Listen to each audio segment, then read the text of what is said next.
took the time to locate the person, drive it to their home, spoke to the young man's mother, and basically returned the wallet with $1,500 in cash. So I just want a very honest person and someone who's certainly worth mentioning.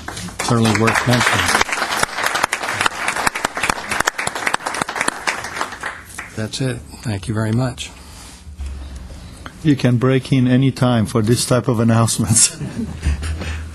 Okay, the minutes have stood approved as they were submitted. What's next, please?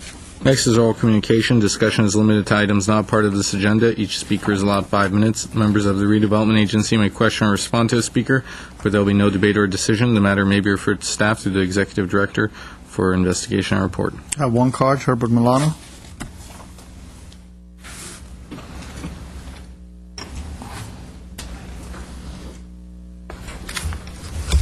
Good afternoon. My name is Herbert Milano, members of the Redevelopment Agency and city staff. I would like to address portions of the document on the performance measures and accomplishments as it regards to the Redevelopment Agency. One of the key questions oftentimes that we want to ask whenever we undertake any project are, what are the outcomes, or what are the objectives that we have? And oftentimes many of the documents that I've read concerning a specific project had some very specific outcomes stated, whether it be increasing the labor force, whether it is improving certain amount of mobility and so forth. But sometimes once the projects are in place, we don't get the reporting on the objectives for which the money was allocated. And I would love to see the type of report that basically tells us, is the investment that we made, did it accomplish the objectives that we had? And I want to bring up as an example the downtown chess park. Not to berate anyone with regard to it, but as a way of addressing how we could have looked at it before we made the investment. And what is nice about it is that it's a small amount of money relative to all the projects with redevelopment, $500,000. If the objective was to beautify the area, and you say, we will allocate this to beautify it, then you say, did we do it? And we can come up with a poll or a survey to see if we accomplished that. If the objective was for participation of the public and youth using that chess park, then the measure would be, let's say, how many tournaments did we have and how many people participated, and we can get back a measure that says, oh, it met our objectives. And if it doesn't, then we can come back with some clarity as to why it didn't work. For example, there are no restroom facilities available. When there's inclement weather, nobody wants to be there. The benches are too hard, or we didn't, account for the fact that people want to drink coffee and do other things while they play, or that there are other alternative venues and people are not using it. But what it does, it allows you to evaluate other projects in the future along the same type of questions. It's a beautiful place to walk by. But personally, I don't think I would want to play there. It's not conducive to it. Nonetheless, by addressing the objectives of that investment, it will allow us to evaluate it with some candor. So we can come back and nobody has to be defensive about the fact that it didn't work. What it allows us to do is to think about whether or not those objectives were met. So, for example, we have the Embassy Suites Hotel. You say, if we contribute and fund this building, we will get X number of, should we say, low-income type jobs available in the service industry. And then we need to figure out how is it benefiting that segment of our society that are going to be doing, the service work at this hotel. Are they really servicing Glendale residents, or is it servicing people who are coming from other parts of the city to work here? So what is the objective? And I think that of all the measures, I think we need one. For example, in the objectives of this particular department, do we have cultural and civic objectives in the future? How are we going to address that? And I mention that because I know that many cities have used redevelopment money to truly create downtowns that have a civic purpose. Art galleries, performance areas that are used continually. I'm glad that we have the Alex, and I'm glad that we made that investment to preserve that venue. But when you have a small group, a small chamber ensemble, we have high schools with a significant number of children who can play exceedingly well.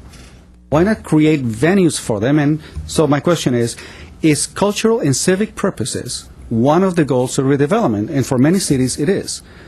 So by defining a major strategic objective, then we can measure year to year to see if we're taking these funds to achieve that end.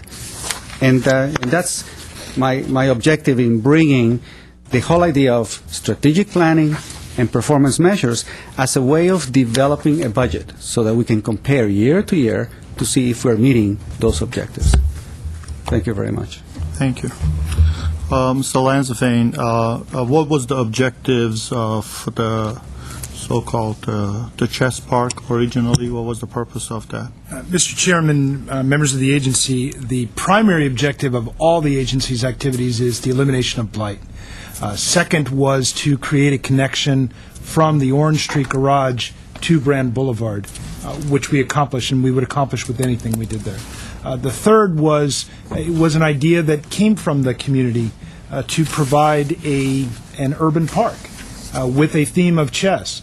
We have turned it over to the Parks Department, so perhaps George can give you a better idea. There are tournaments that are played there.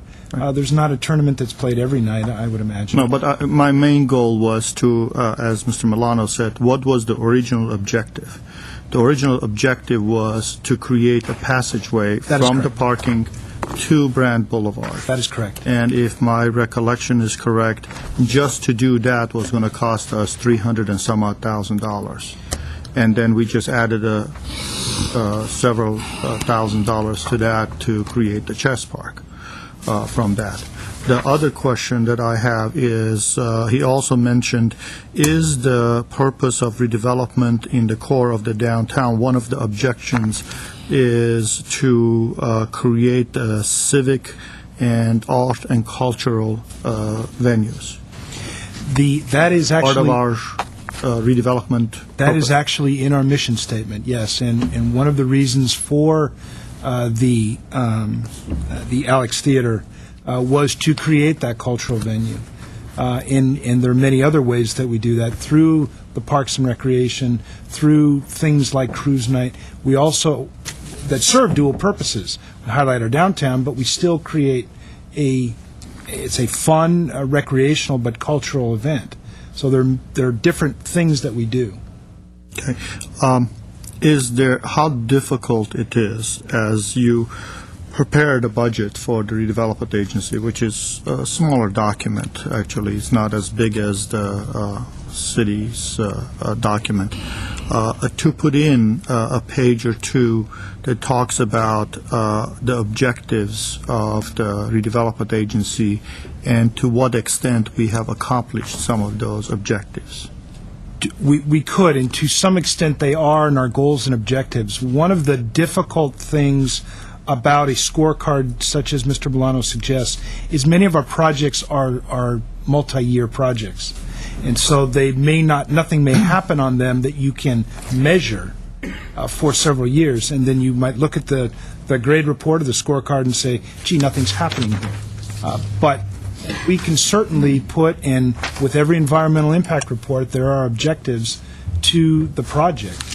And we can list those and try and evaluate them. I mean, it doesn't have to be in a scorecard format, but I think it could be put in a format of, let's say, objective of redevelopment agency is to increase commerce, and you could put down, okay, we're opening up Embassy Suite, we're doing Americana, and it is generating X amount of dollars in tax revenues and so on and so forth, and it's going to be used for these purposes. Something more general of that nature instead of, I don't need a scorecard saying, so many people went to chess park and played chess. I mean, that's... Mr. Starbird just reminded me of something. One of the reports that we do, it's every 2.5 years, but is a 5-year implementation program report that does list number of jobs created, some of the economics, what types Point of order, of blight Mr. have Chair. been eliminated. Yes.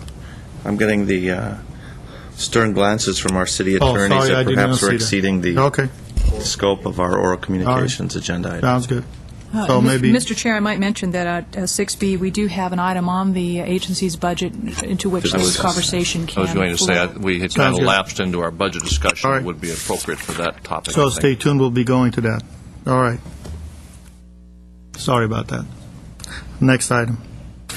At 6A is Director of Development Services regarding Alex Regional Theater Art Board Quarterly Report for the period of January 1st to March 31st, 2007. At 6A1 is motion accepting the Art Board Quarterly Report and ordering it filed with Director of Development Services. Okay. Mr. Lanzafame. Mr. Chairman, this is your quarterly report for the period noted by the city clerk. Just some of the accomplishments, highlights of the accomplishments for this quarter. The total number of activities at the theater was up 5.4%. You did approve the Phase 2 sound system, and I believe we actually have a contract in place, so the equipment will be purchased and installed. The cash flow at the end of this quarter has increased by $160,000. The total net revenue has also increased by 7.9% over a year ago.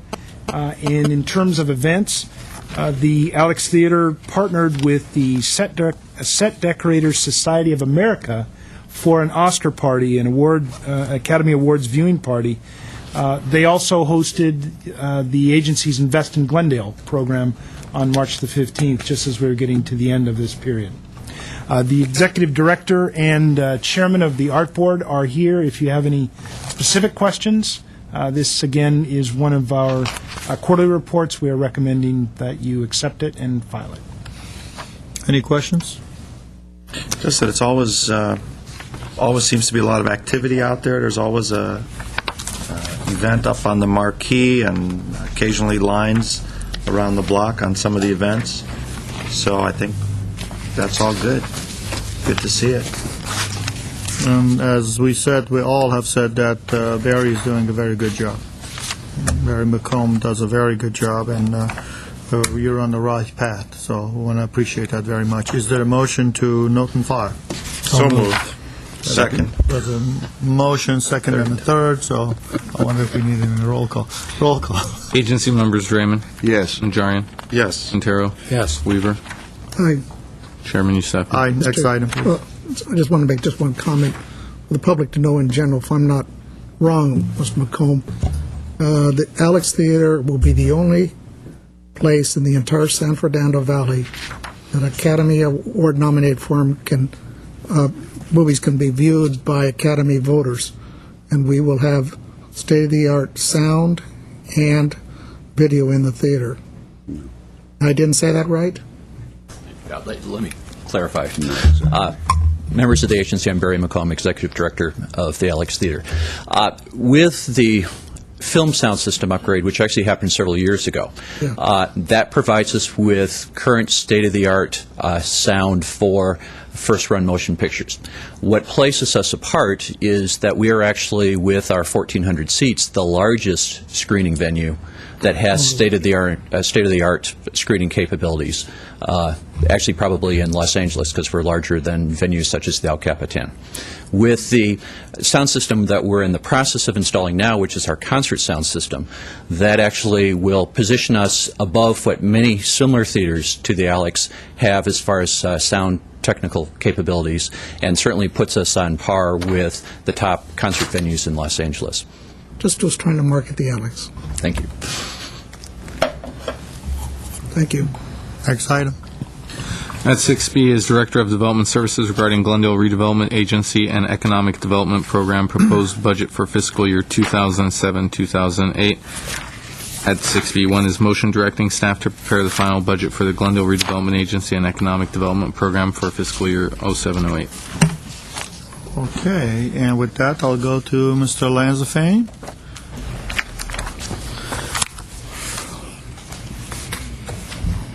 Mr. Chairman, members of the agency, I'm pleased to present to you our fiscal year 2007-2008 redevelopment agency budget. It is approximately $26.8 million. It is a budget that includes both redevelopment and citywide economic development. In the redevelopment section, we have two project areas, our Central Glendale Redevelopment Project Area, which is generally our downtown core, and the San Fernando Road Corridor, which is generally most of the industrial area, industrially zoned area in the city. There are key elements that make up this year's budget.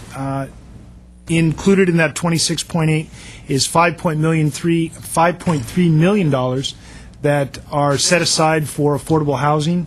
That is implemented by our Housing Authority and was included in the budget that you just approved. We have looked through our future financial planning at a potential bond issue. Earlier this morning, we talked about approximately $30 million being contributed to the CIP program, and so we'll show you how that sits in our total budget.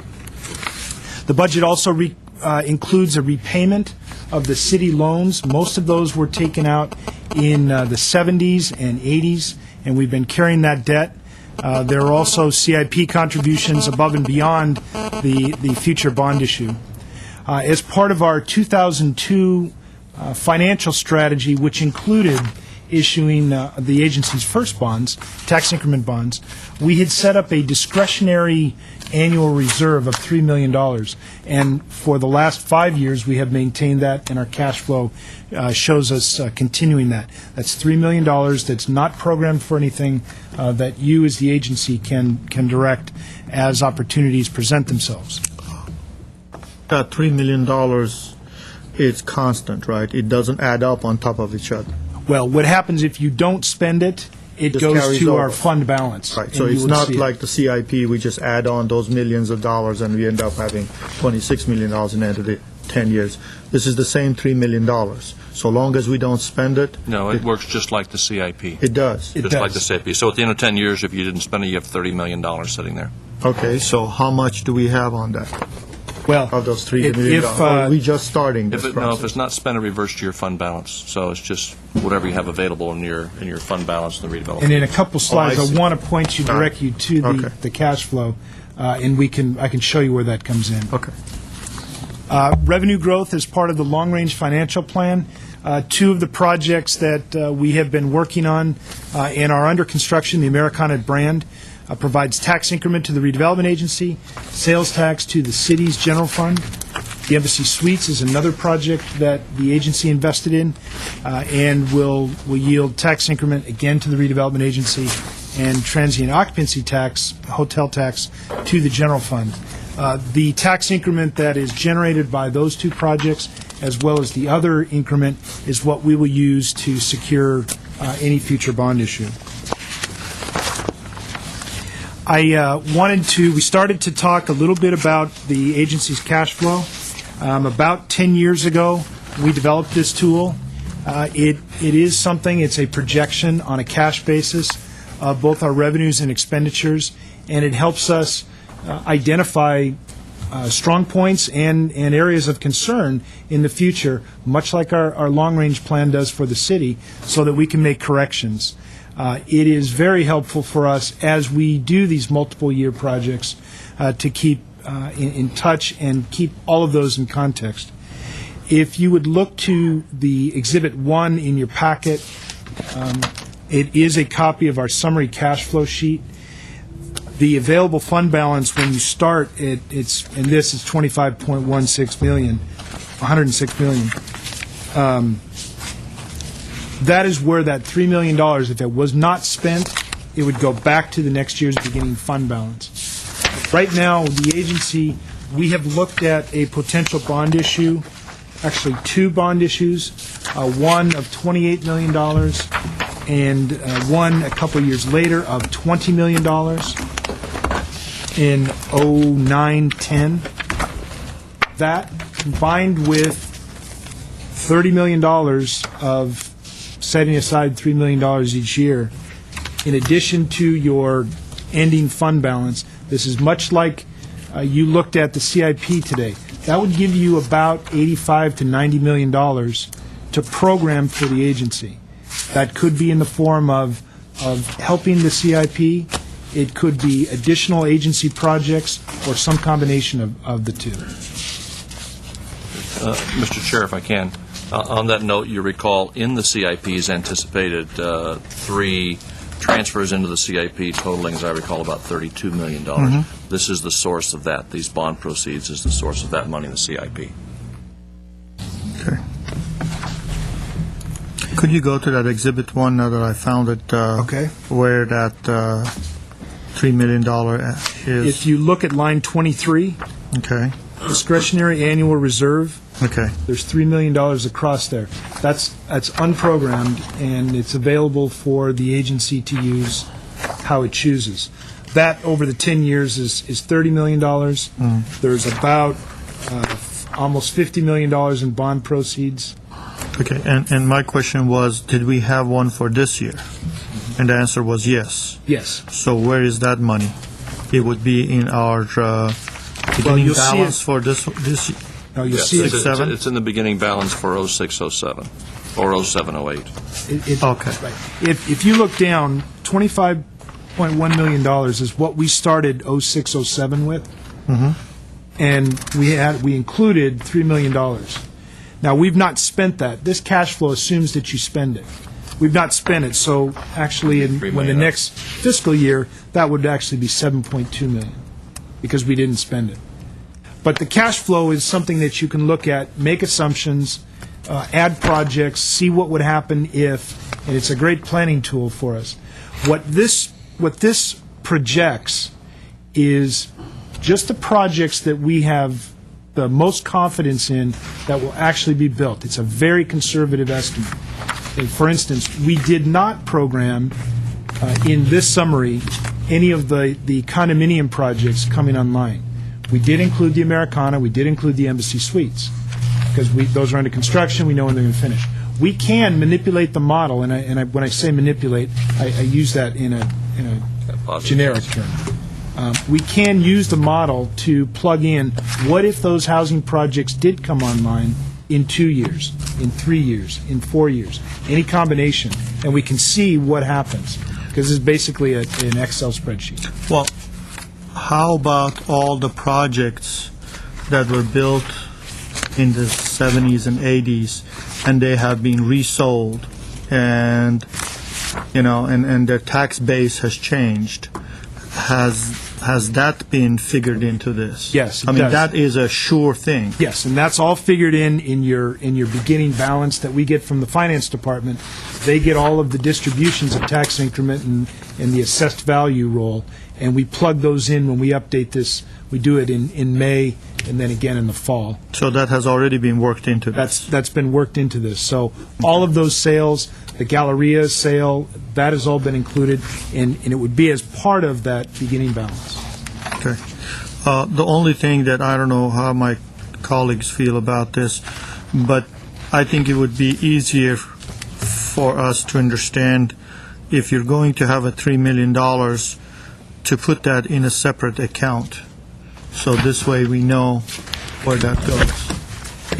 You have Because you take that and you put it with the beginning balance every year, and then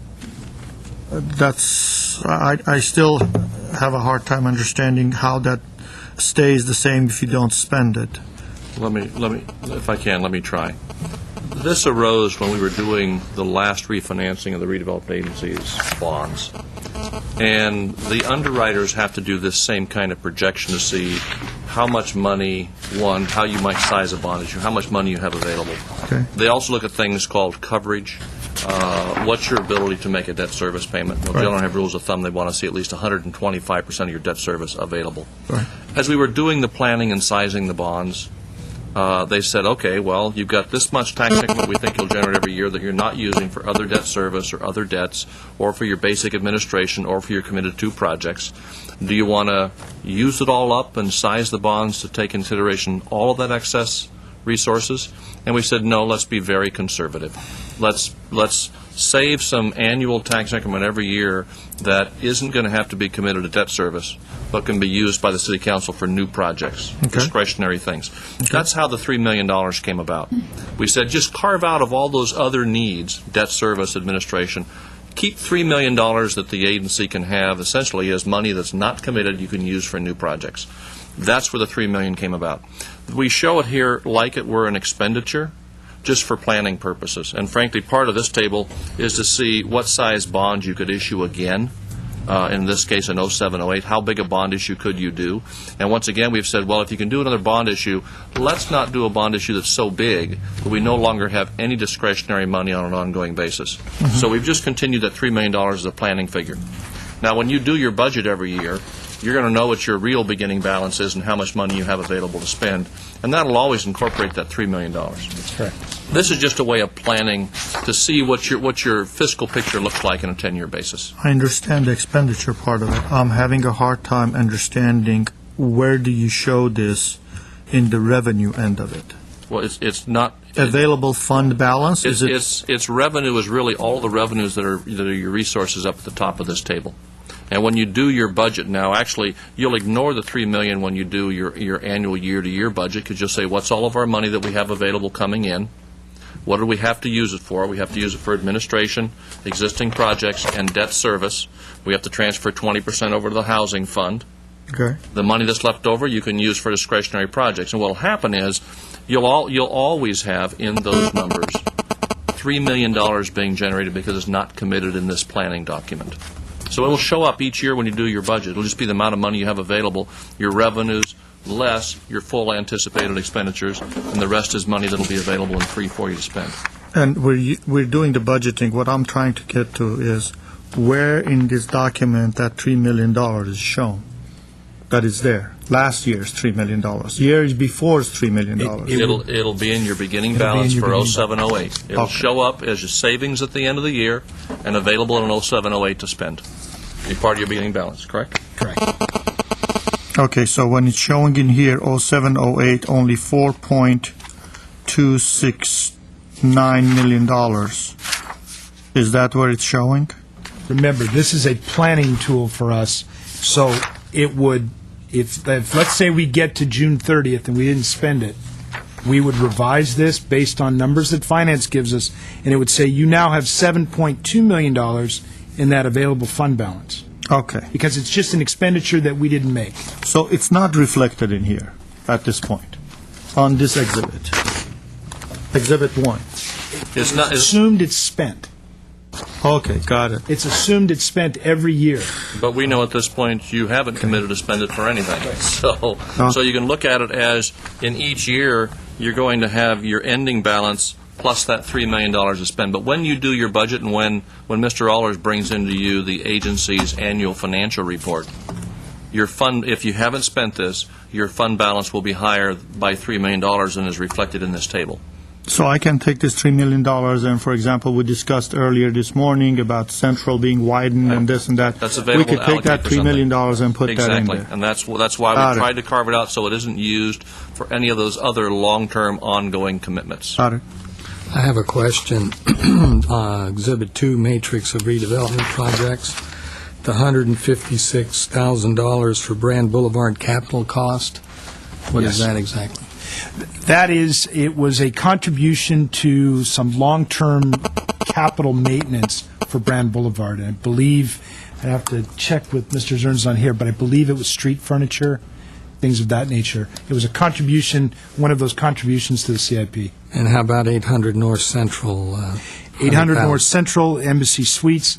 That was, these are dollars that were programmed for EIRs and all this. well, not necessarily. It was some of that pre-entitlement, but these monies were really intended to have somebody that would monitor, a project manager, like an architect that would monitor the quality of materials.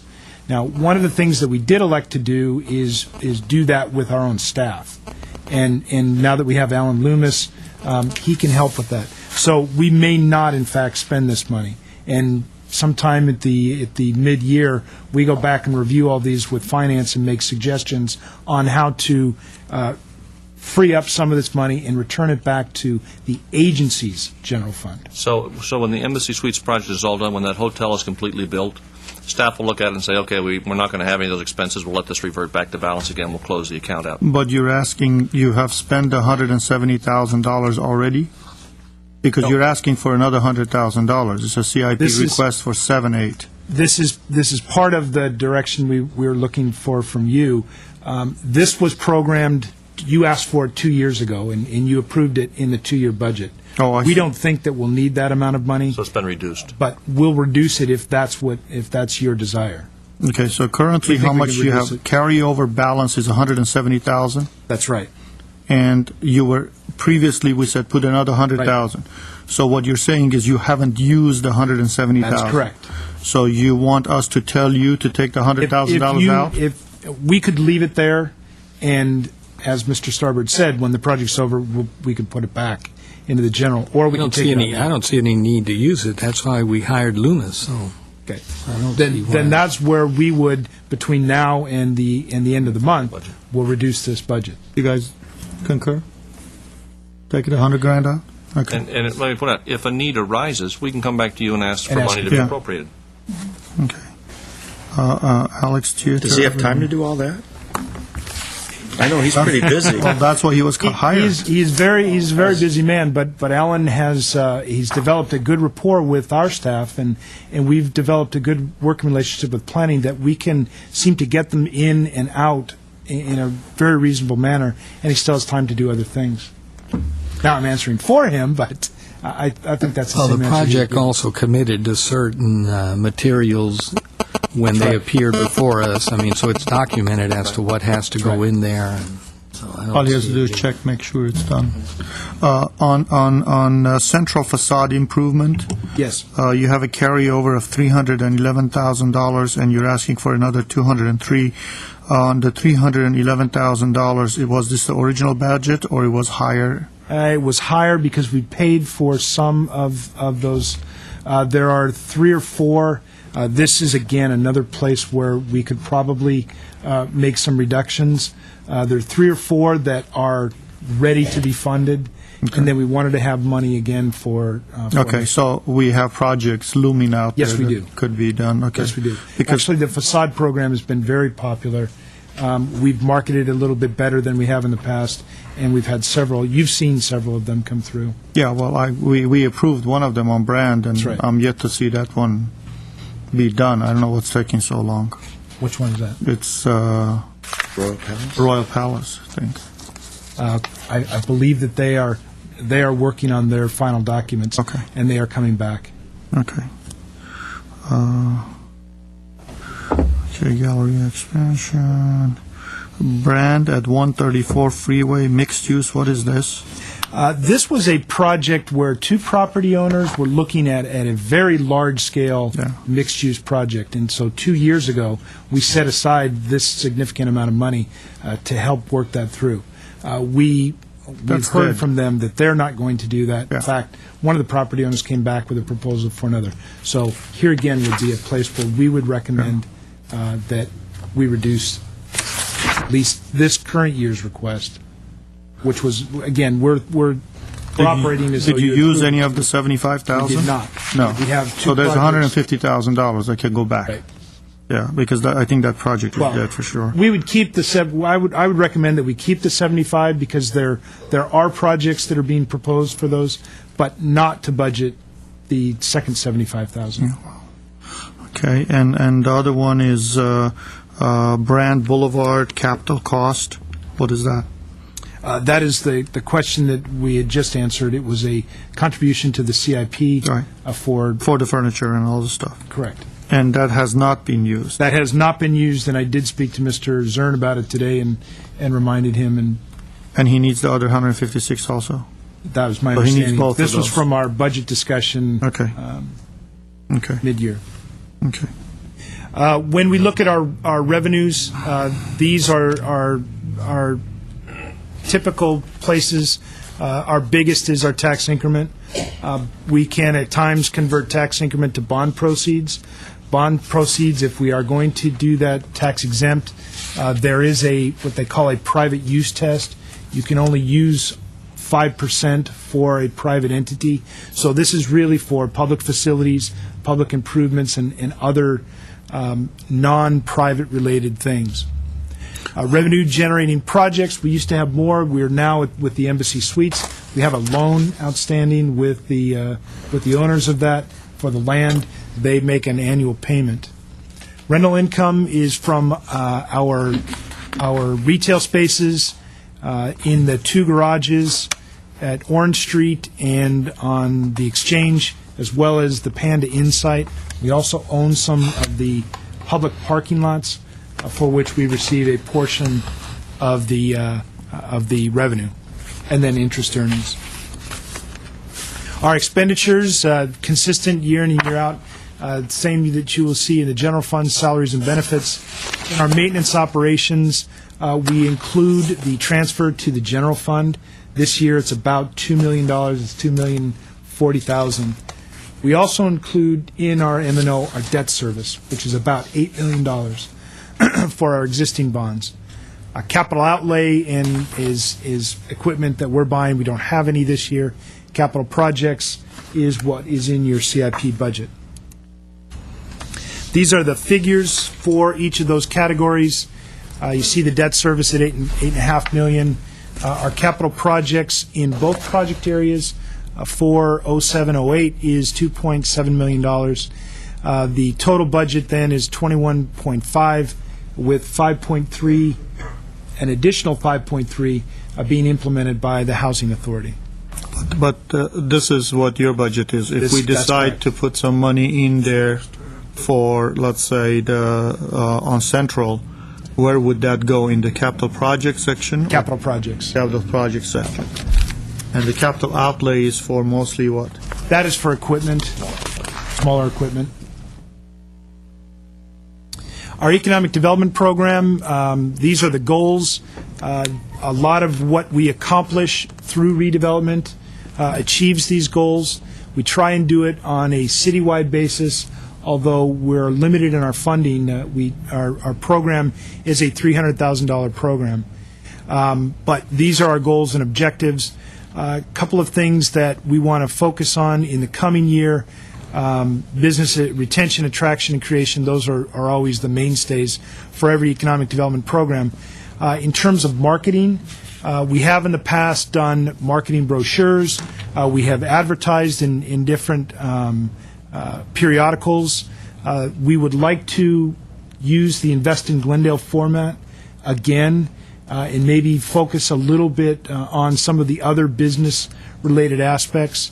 But we would, our marketing would be focused on that, conferences like ICSC, where we can go expose others to the city of Glendale, and then other types of sponsorship opportunities as they might arise. I think on the issue of the marketing, it's extremely important that we, as some of us went there and came back, I think we definitely need to have a presence, so we might as well start planning from now.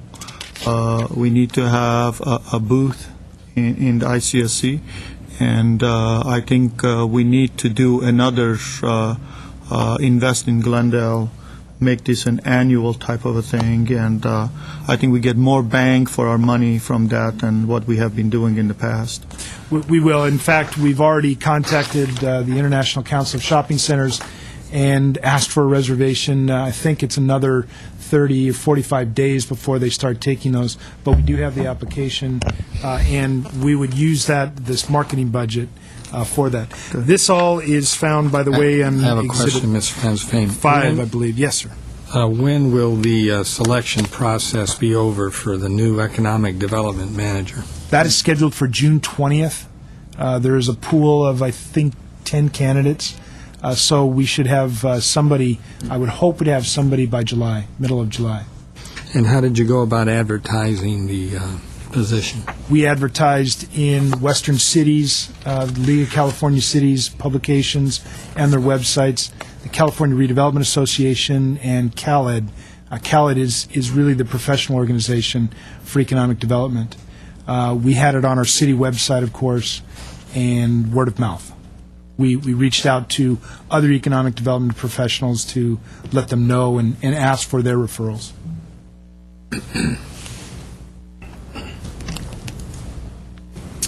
A discussion that we had last year that we thought was worth having again was to talk about the close of the central project area.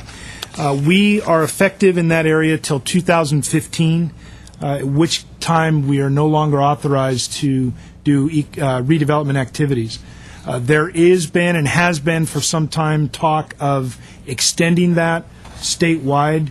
There will probably be, I don't want to use the word concessions, but quid pro quo like setting aside a greater percentage of tax increment for affordable housing or something along those lines if you want to continue redevelopment activity. Debt that was incurred prior to 1994, which was really the first redevelopment reform act, that increment can be collected after 2025. And let me back up for a minute. When I said that we cease operations and activities in 2015, that's when we formally cease activities. You can continue to collect increment for another 10 years to repay your debt. The debt that was incurred before 1994, we believe, is eligible to receive tax increment going beyond that date of 2025 here. And that's why when we say we would like to keep as much city debt as we can, it's because all of it, about $60 million, is pre-94, which would allow us to collect tax increment up till 2025 to pay for all the other debt that we've incurred, and then go beyond that date and repay the city. Once we repay the city all of their money, then the taxing agencies split it according to their formulas. The county, the city, the school district, and whatnot. Is the city's debt getting any interest? The city's debt is gaining interest. It is probably in the last 2 to 3 years that our payments are now exceeding that interest. So in other words, we weren't able to make, we were paying more in interest than we were repaying, so it was growing every year. Now it is starting to be paid off a little bit at a time. This is a graph that Mark Berry in our office prepared to give you an illustrative, to illustrate this whole concept. The numbers were prepared, they're based on a last year. It's an older graph, and the numbers aren't necessarily accurate. In other words, the city loan won't be $162 million when we get out here. But it does illustrate what happens. This is the tax increment that we're collecting. Right about here is where the project area ends. And so we stop incurring and paying any debt. I'm sorry. This is where we stop collecting tax increment. So all of our debt, the agency debt, should be paid off right here. Then we'll start paying the city back, and that's all of this revenue. If we didn't have that city debt, that would be over on this side of the ledger, and it would be paying, going back to the other taxing entities. While we're paying the city, we must still pass through to the other entities. This is the city's pass-through, and this is the other taxing entities, the county, the school district. This pass-through here was mandated when we extended our debt beyond 2004, and we did that several years ago. So we've been making these payments. This part of this is the school district. That's what they're using to repay the loan for the Moistfield turf. But you said we're not collecting tax increment. We are collecting tax increment. We are. It's just that we will not use that tax increment for the agency. We'll just give that to the city. You pay back the city debt. While we're collecting debt, we still need to set aside 20%, which is here. For affordable. For affordable housing. Once all of our debt is paid to the city, we stop the pass-through payments, and then the city starts collecting their split, roughly 17% of every property tax dollar. And that's what you would see down here. Now, it's our intention to go back once, work with finance, get actual numbers, update this, and then bring it back to you. Well, that is if the state does not extend that timeline. That is correct. Now, and when that purple color is, that is where, when you say the agency ceases to operate, it actually is, at that point, we will not be able to participate in any new projects. Let me, because That's what it means. I was a little bit unclear on that. Right here, 2015, is where we'd be unable to, that's where we see effectiveness. So in 8 years. In 8 years. This period of time from here to here is that 10 years that we get to repay debt. Right. Anything that we incurred after 1994. Well, Right. yes. I see Barry going up and down, yeah. Yes. That's what it is, okay. So if we go ahead and add another $32 million, we have to pay it in that purple section. That's right. Right. Okay. But with the cash flow, we're able to see that, in fact, we have the tax increment will be able flowing to do that. in the years to do that. Okay. Mr. Chair, if I can. This chart is a good, simplistic explanation of why you would want to the extent that you can, leave the city's loan sitting out there as long as possible. Because you still get to spend the purple component on those items that have a redevelopment benefit. Now, granted, maybe you can't spend something far outside the project area, but to a large extent, you have discretion over the entire purple area. And then as long as there's city debt outstanding, you'll continue to collect your tax increment, but it'll all go to the city following that period of time. If for some reason you decided, well, let's, rather than spending our central project area money on, let's say, Central Park and Green in the downtown, let's spend it on something that we can only do it by repaying our debt, then that red area moves into the purple area, and you won't benefit by that red area after your other debt is paid off. So for that reason, from an economic standpoint, in order to gain the greatest leverage for the longest period of time that you can from your tax increment, you want to leave the city loan sitting out there as long as possible. And that's why you may see us look for projects in the central project area, like street projects, where you want to fund a park or a fire station, say it's 29. We will look for projects in the central project area to fund, benefiting the project area, that frees up general fund CIP money That you can spend that you someplace can else. spend in 29. Rather that preserves that debt. rather than doing it by repaying the existing debt.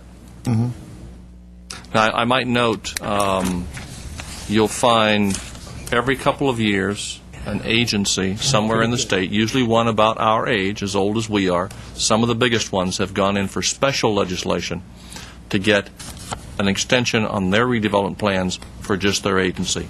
San Jose, San Francisco are some of the most notable, and they had given up considerable amounts of their future tax increment for affordable housing, but have been successful getting their own special legislation passed to just extend the life of their agencies. How long? And San Jose is the second largest redevelopment agency in the state. Sometimes, depending on what LA City is doing, it can be the largest in the state.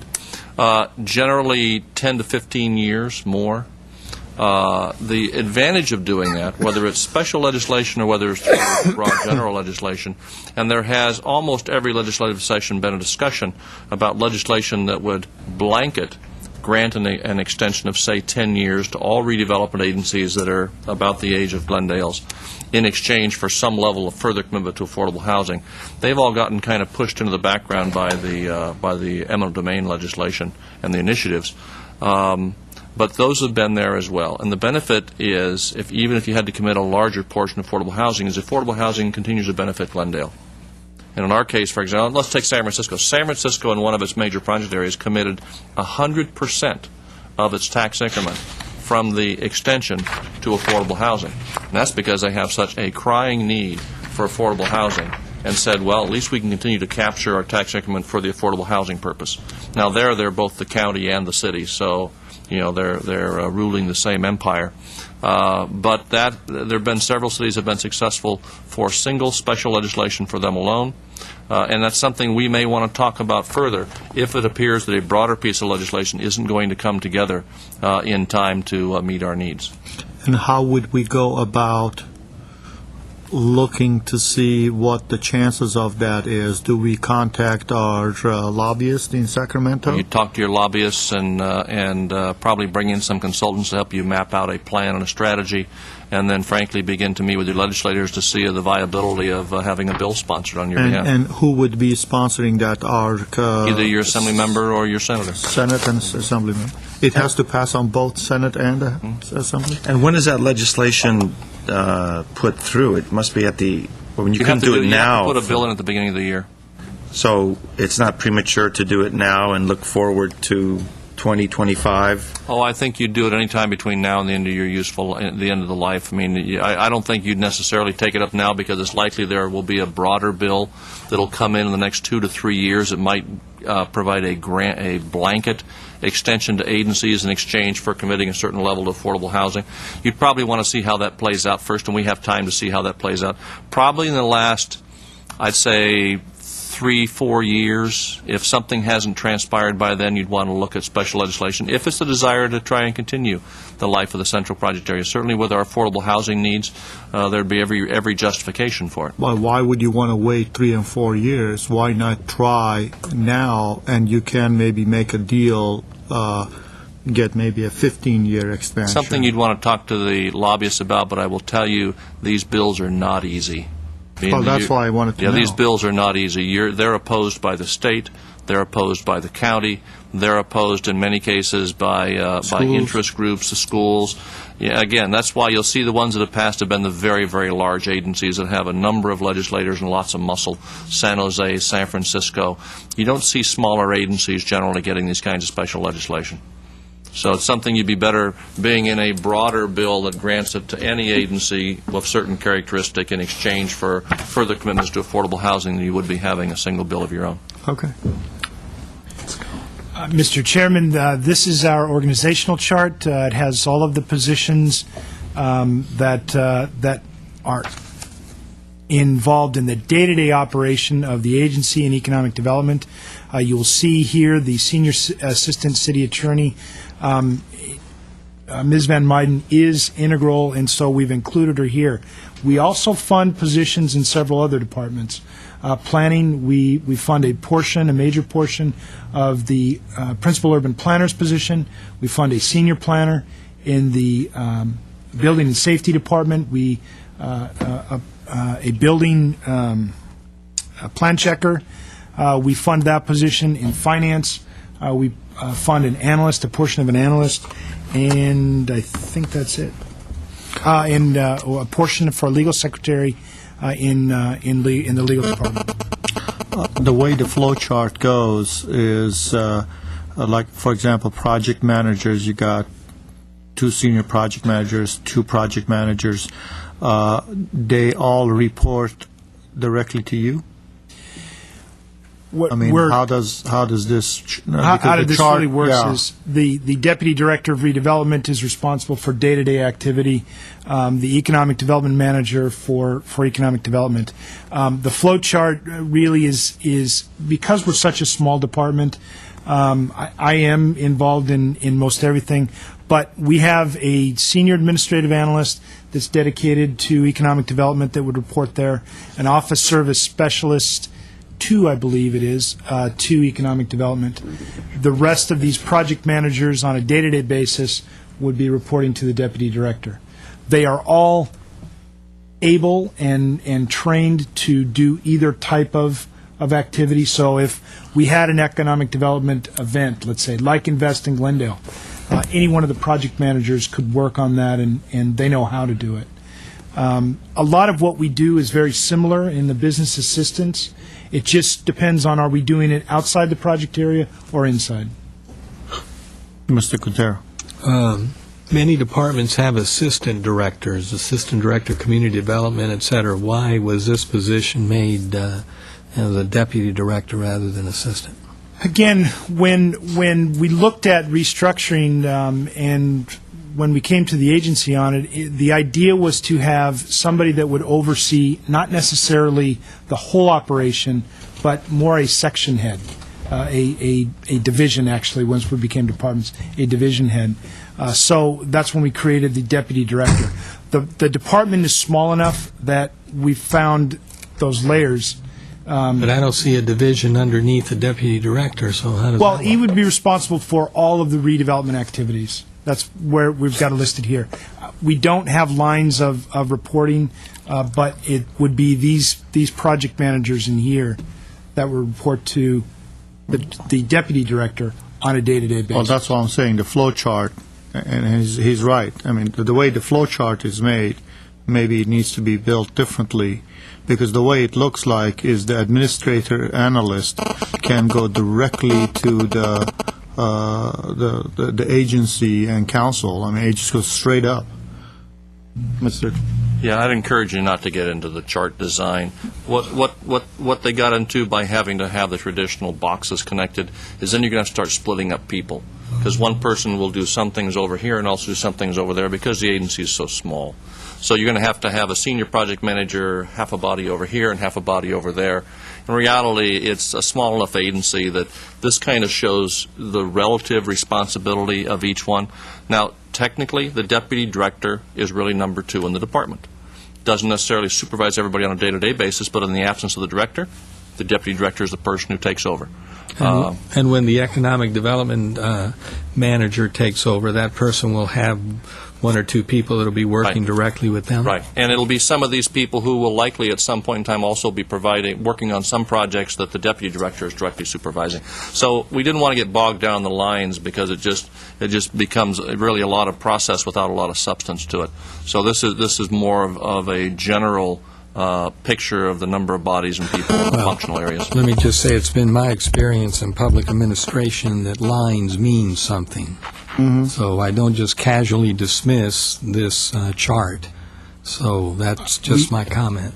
We can put something that has redevelopment side with lines down it and economic development side with people reporting, and then let you know that they may be working on something in economic development or redevelopment as the need arises. But their primary responsibility is either economic development or redevelopment. The easiest thing would have been if you eliminated that line that goes from senior project all the way up.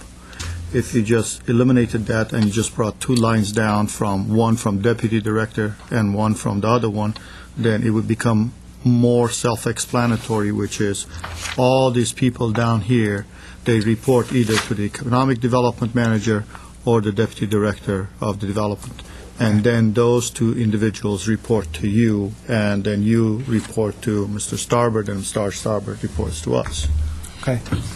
We will correct that for when we print the organizational charts in the budget. That is our presentation. We can go through each of our projects.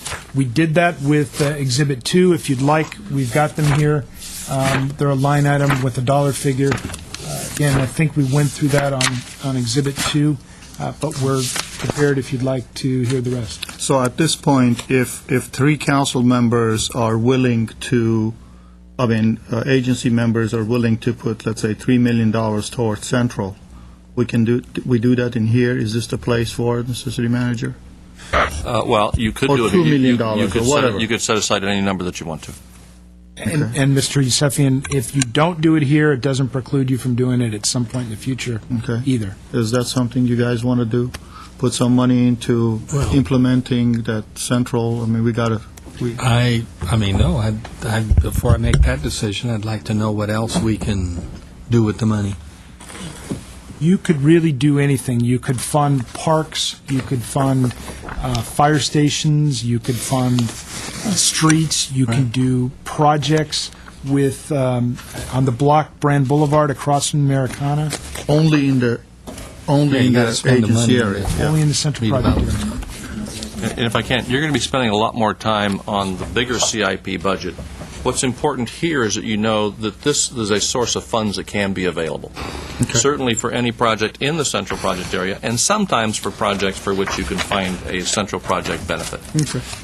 And Mr. Chairman, members of the agency, just so that you are aware, this $3 million is in addition to that line item that we had in the CIP, GRA contribution of about $30 million. This $3 million is in addition to that. So this $3 million is here now. It's real That's $3 right. million. The other $30 million, we haven't done the bonds yet. We don't know. correct. Okay, That's right. That is got it. Okay. I have one card. Herbert Milano.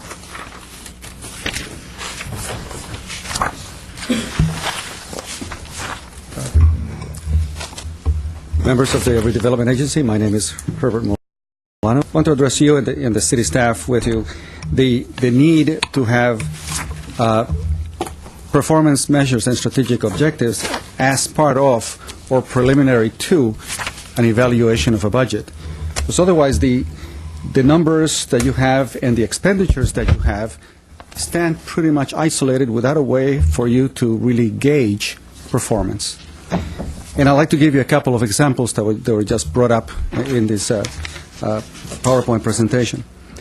If you take a look, for example, at the Economic Development Manager's position, you would ask, what are the performance measures that you would have for that position? And let's assume that one of those performance measures would be the increase in the sales tax revenue.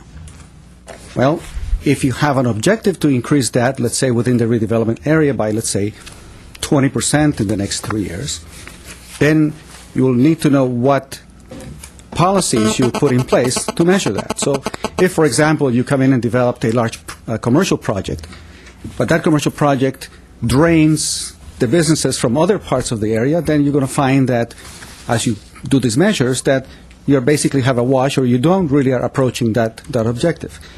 If the objective of an economic development manager is to bring X number of businesses in Glendale so that people who live in Glendale work in Glendale, then we need to assess that his efforts really were successful in achieving that because of his efforts, not because of general economic situations.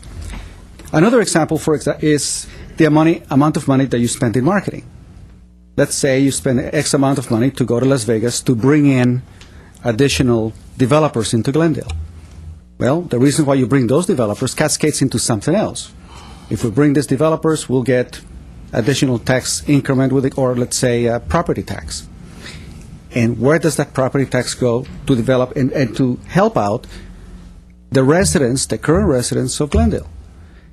And eventually, until you cascade to that benefit, we're basically looking only at the top section, and we, the residents of Glendale, don't see where our benefit comes in.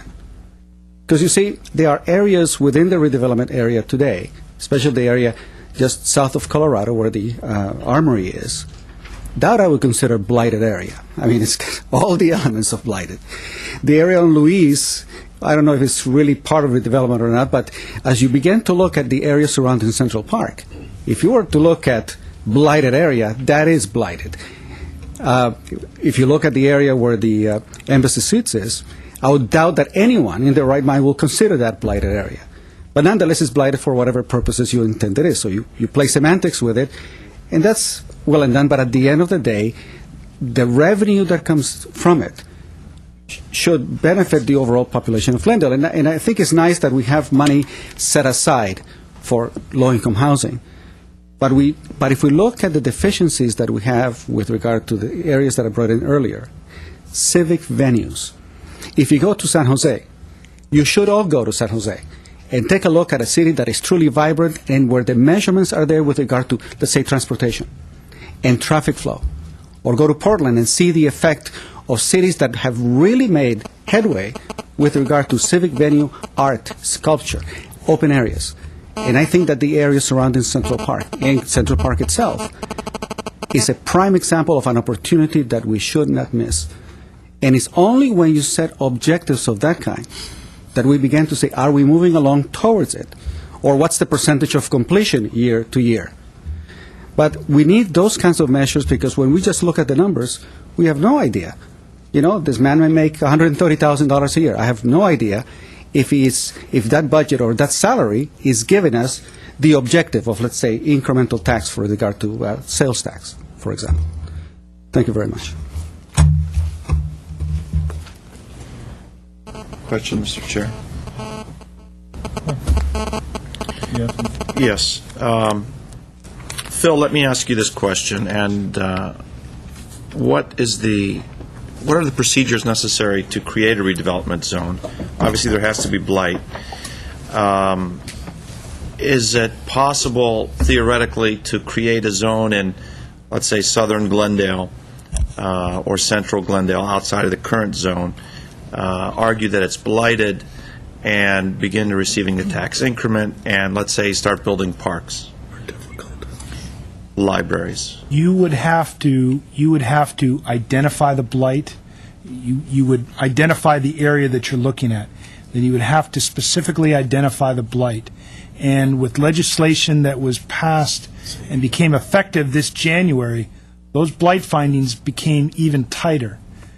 We have looked in the past at other areas of the city, and on a cursory look, we wouldn't say that you couldn't make the blight findings, but it would be difficult. And the City Council and Redevelopment Agency at the time said, no, let's not do that.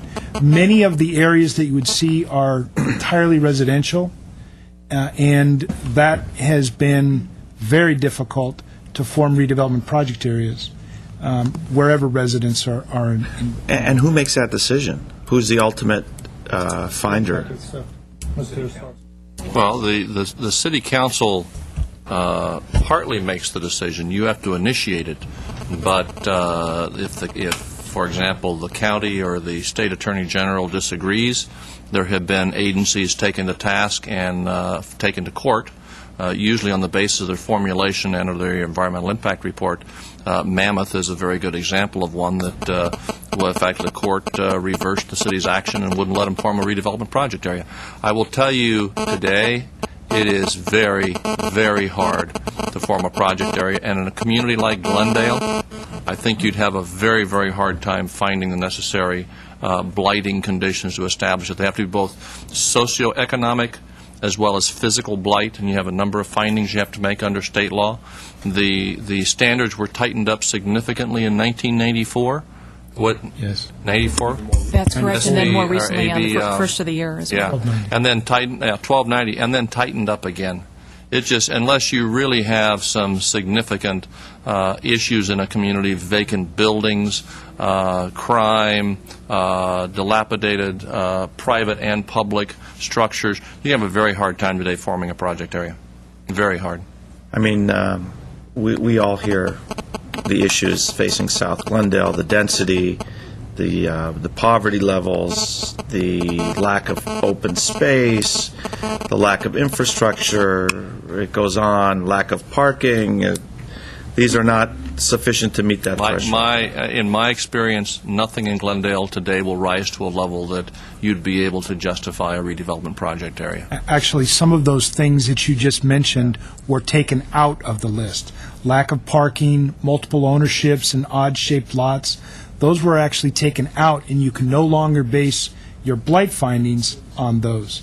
We started with public infrastructure.